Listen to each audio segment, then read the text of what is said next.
I'm joined by analyst Javas Bigambo. On one hand, the government is saying that, look, Usalama Watch, the operation was quite successful, and since then we haven't had many or any other attacks, so to say. On the other hand, the civil society is saying it wasn't carried out in the right way. What do you think about this? First of all, the issue of extrajudicial executions must not be sanitized. The fact that the claim on the part of government is that it has not happened since should not mean that it was acceptable in the first place. In fact, I think investigations need to be launched into the extrajudicial executions, and those who were behind it or were culpable be brought to book. That's the first thing that needs to happen. And even the entire issue of the concentration camp at Kasrani and all that, much as we know very well, it was a question of trying to rein in illegal immigrants in this country. It brings focus on the necessity of seeing how the policing itself is given acceptable approach and standards. The best practices of policing, even if it's a question of rooting out terror, it's something that the government should be keen on.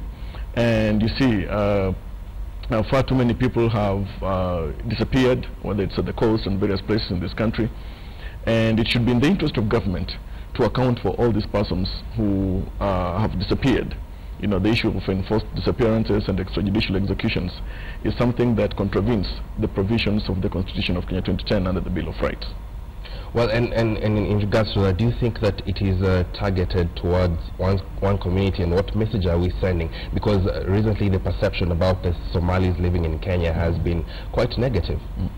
If we have to speak to the truth, then fact is that since the commencement of the war on terror, there has been so much of profiling, and those who've suffered so much for it are the people of Somali descent and origin, and that's why you see that in every swoop that has taken place, it's them who've suffered so much for it, whether it's in Eastleigh and the coast, the entire strip.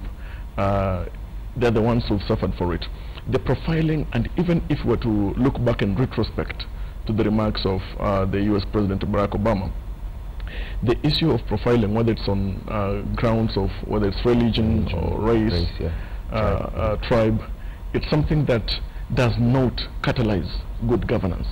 And so if at all we have to rise to claim good governance, then the profiling, whatever our sites we have trained on, whether it's fighting terror or etc., profiling should not have a space for that.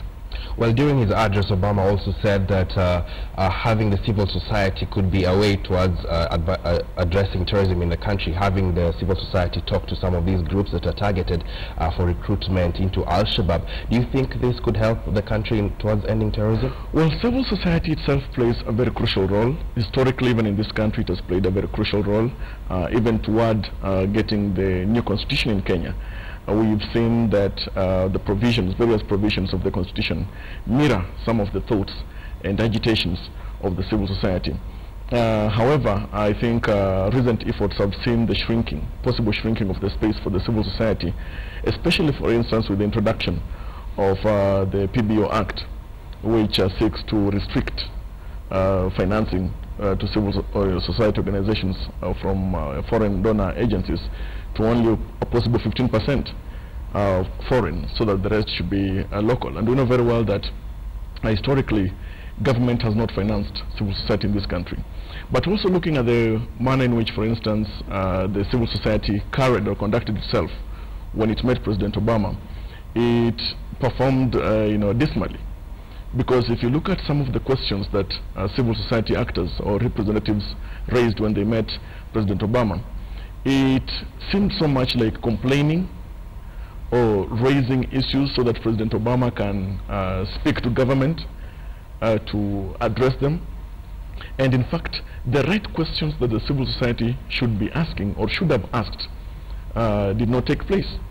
The civil society missed a critical chance to see how the civil society platform could be raised for global partnerships and engagement, to the extent that it could make the civil society actors in this country, the non-state actors, work to see how to fundamentally transform or impact positively on governance issues, the way it happened in the United States or across Europe and even in the US itself. But here in Kenya, if it's a question of the civil society waiting to see how to raise concerns, for example, remember even how President Obama's rebuttal to the question on the issues of devolution and the like, and he said, it's up to Kenyans.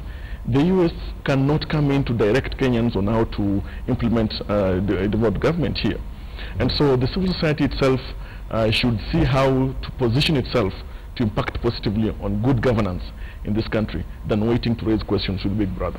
But while you argue that, I think one of their crucial issues they were raising is that their accounts have been frozen, and so they wanted Obama to help them like intervene in the government to let them work freely. We had Haki Africa and Muslims for Human Rights. So don't you see that this should have been on top of the agenda? Well, you see, first of all, the issue, the approach that the freezing of the accounts maybe should have been more decent or more appropriate than the way in which it was done. But more importantly, you realize that if it was a question of trying to investigate on terror-related issues, then in the interest of national security, that should be done. But once that has been done, then freezing should take place. But more than that, you see, why, and even with the court ruling that followed that, the central bank was and the various banks, commercial banks, where this guys bank, were not party to that case, and that's why even the ruling did not give a provision for them freezing. I think it's important that issues of such a nature, while they have got global implications, it's important that it commences conversations locally on how civil society themselves need to act and perform their duties and responsibilities in a manner that is agreeable to the furtherance of the cohesion of a nation.